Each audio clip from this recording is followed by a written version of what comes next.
এবার ওয়াজ করার জন্য ঢুকে নাই, শাসন করার জন্য ঢুকেছি। এবার রাজনীতি করার জন্য ঢুকেছি। এবার রাজনীতি শেখাবার জন্য ঢুকেছি ইনশাআল্লাহ। আলেমরাই এখন রাজনীতি শেখাবে। আলেমরাই অর্ধ পৃথিবীর মুসলিম জাহান জয় করার নায়ক জয় করে দিয়েছেন।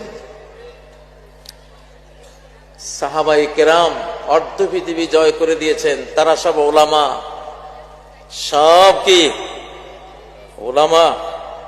জালিমের শাসন শেষ, আলিমের শাসন শুরু হবে। জালিমের শাসন শেষ, আলিমের শাসন শুরু হবে। কারো এখানে মনক্ষুণ্ণ হওয়ার কিছু নেই। যেই কোনো মুসলিমই তিনি ইলম চর্চা করে আলেম হয়ে যেতে পারে।